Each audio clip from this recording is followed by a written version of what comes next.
How's it going, YouTube? This is Skul, and welcome to my video game pickups for the month of September 2019. Don't really have much, so may as well get into it right now, huh? So, let's go ahead and just go right to left. Let's see. Well, actually, let's just go ahead and start with this. We got 4 new amiibo this month. Oh, also, by the way, you guys are going to see a lot more editing in this video than normal for the video game pickups. If you like these extra edits, please let me know in the comments so I know to do them more in the future. Anyway, so we got all sorts of brand new amiibo this month, 4 to be exact. We got the Toy Link amiibo from The Legend of Zelda Link's Awakening for the Switch, and this amiibo just looks absolutely great. I love all the little details on it. It's such a higher gloss than other amiibo that have come in the past. It looks exactly like it does in the game, which is amazing. And we got 3 new amiibo from the Super Smash Bros. Series. We got the Squirtle amiibo, which, Squirtle, Ivysaur, and Charizard are all part of the Pokemon Trainer.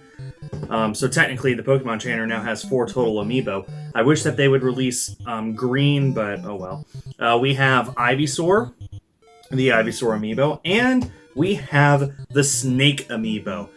Snake is one that a lot of people have been looking forward to for a long time since it was a fighter in Brawl. Finally, he's gotten a amiibo figure. And to finish off my starter set for my Pokemon Pop series, I got the Squirtle Pop. And I'm so excited to have this. I've been working very slowly, a little bit at a time, all this year, getting the 3 Kanto starters. Bulbasaur and Charmander are over there. Now I have Squirtle. And that's probably the last Pokemon Pop I'll buy unless they make something I really, really want. It's just so hard to justify dropping down another collector's rabbit hole. I'm just going to get these 3 and call myself happy. I got this awesome mug in the mail from a fan. I'm almost positive that fan was Corey, who has sent me so many things. So this is a Helioptile mug, and Helioptile is my favorite Pokemon. It's my channel mascot. So thanks so much, Corey, for this. It's absolutely great. Let me go ahead and just put that there. All right. I'll go ahead and show this off, actually. I got this PlayStation Move controller. Now, this was actually a controller that was released for the PS Move back in the PlayStation 3 days. You might have seen some of these. You might be more familiar with the one with the lighted bulb on the top. But these are super cheap. Like, I got this for $1.50 at GameStop. So, why did I get it? Well, I don't have a PlayStation 3 and I don't have Move. I have my R2-D2 that I've been working on, R2-B1, almost done, and this is what I use to control him. I'm able to hide it in my hand and fully control it using all the different buttons here. It can hide, and I've had full conversations with people, and at the end of the conversations they say, "Do you know who's controlling the R2 over there? It's me, using one of these." So, in fact, I'm pretty sure robotics people or own more of these than people who actually bought them for their PlayStation Moves. They're just super cheap. Nobody wants them. I use it for my droid. My droid is almost done. Can't wait to show it to you guys. And you might remember last year, I got a few of these as well for the same reason. I just, I need a few more, so may as well get a few more for backups and redundancies. And for those of you who watched that video last year, I completely forget which game pickups video it was in. When I got 2 of these, now you know why. I even painted mine silver on the back there, just used a silver Sharpie, so that when I'm in a room with other R2 builders, I can distinguish mine from theirs. So this month I made a Team Rocket Grunt costume. You might have seen pictures of that on Twitter. I'm just going to throw one up here right now of the finished costume. And while I was making that, I was buying stuff from Amazon, and I've told you guys this already. I'm not an Amazon Prime member, so it's literally cheaper for me to buy something else with the thing that's under $25 in order to put it up over $25 and get free shipping. So one of the times I needed to buy stuff and it came out to under $25, I got this. Lightning Returns Final Fantasy 13 for the Xbox 360. It's such a weird title. This is essentially Final Fantasy 13 2. I'm sorry, Final Fantasy 13 3, technically. But they put the subtitle before the title. So, this is my first Final Fantasy 13 game of any of them. So, But it was brand new. It was still sealed when it arrived here. And there's not going to be many more opportunities in the future to get Xbox 360 games brand new and sealed, especially ones that are high profile like this. They're just not really in stock anymore in most places. So I'm happy to get it. I ended up picking up 4 Dreamcast games, and I really wish I could have gotten a Dreamcast in September. I really wish I could have. September 9, 1999, so 9/9/99, was the day the Dreamcast launched in North America, and it would have been so poetic if I could have gotten a Dreamcast on that day this year for its 20th anniversary. I was unable to, just had to put my money in other places, but I decided to pick up a few more games so that when I eventually do get a Dreamcast, I at least have some games to play. I just went to eBay, found a random lot for like $10 for all of these, and I jumped on it. They're all sports games, but as usual, whenever I get disc-based games that fit in jewel cases, I just put them in brand new jewel cases, and they look absolutely gorgeous. Just like brand new. So the games I got are NBA 2K, NBA 2K1, NFL 2K, which I've heard is one of the best NFL games ever made. This particular version, the NFL 2K for the Dreamcast, between like the 3 2K games before Madden took over and had exclusive rights to NFL. And finally, an HL2K. So tons of 2K games for the Dreamcast, all sports games, but hey, at least they're good sports games. Sports games may not be the thing for everyone, but in my opinion, if I sit down and play it for a while, it's enjoyable enough for, a once-over. And finally, we get to my Switch games, and I have this nice pile of Switch games that I got this month. So many games released this month, I just had to pick and choose what I got. The first game I got was Astral Chain, which there was a lot of hype leading up to this, and I hear it got really good reviews. Haven't gotten to play it yet, I just haven't had time. I would love to, though. I've heard it's an insanely good RPG.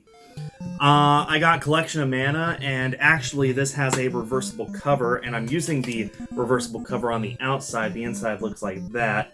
Hope that shows up on camera okay. I had this game in Japanese.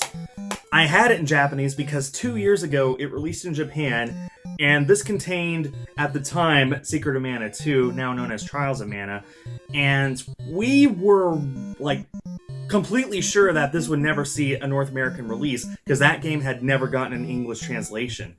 But lo and behold, Square Enix translated the game into English, and not only released the game in English, but gave it a physical release. It's actually apparently a bit of a limited release. Apparently there weren't that many copies made, although I didn't have any trouble getting mine, I'll tell you that. Checking the time here. Okay, so got a quick cut right here just to reset the camera. Hold on. Okay, so one more thing to add about this game is it's so amazing that we now live in a time where you can take the official English translation of Trials of Mana and put it onto a real Super Nintendo cartridge and play that game on an old Super Nintendo, on an actual Super Nintendo. Doesn't that just blow your mind a little?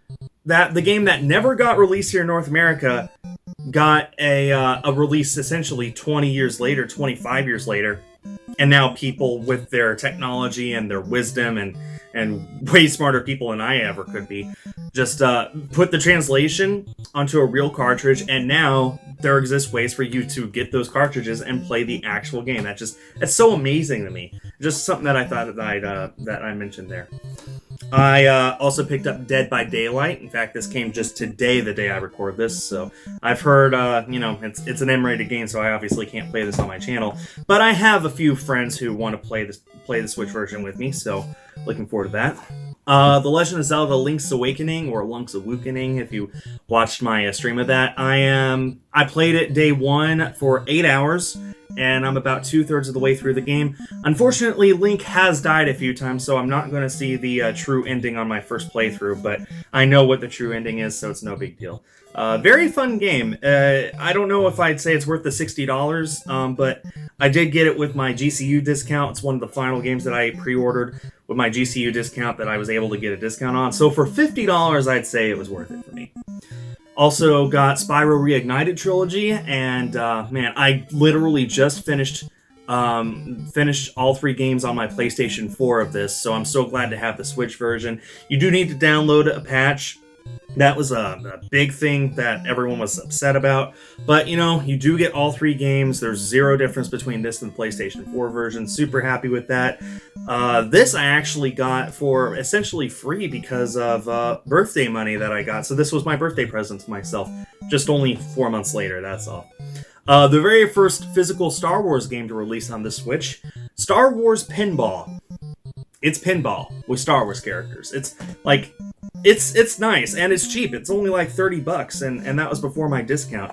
So yeah, like if you like pinball games and you like Star Wars, then that's actually a really, really good game. You could just play that for hours and never see the same board twice. And finally, I have 2 limited print Switch games that released this month, or that were sent to me this month. The first one is Minute by Strictly Limited Games, I think. Pretty sure. No, I'm sorry. This is from Special Reserve, and Special Reserve has this thing where every game that they have is a certain limited number of copies, and so on the back of this it says mine is copy number 568 of 3000. So that means that I have the 568th copy, and no one else in the world has that. Pretty cool. That's only the second release from Special Reserve. Their first one was The Messenger. And finally, Panty Party from East Asia Soft. This is their 8th release, and the 8th in a row that I got. And even if it wasn't part of their numbered set, I probably would have gotten it anyway. Why? You know exactly why. And that finishes my game pickups for the month. Man, it's so hard to pick a favorite. Probably, like, no joke, probably Link's Awakening for the Switch.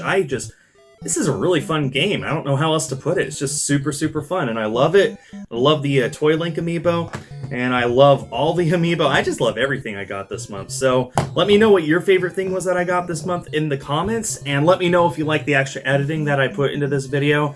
If you like it, then I'll make sure to keep doing that in the future. Thanks, everyone.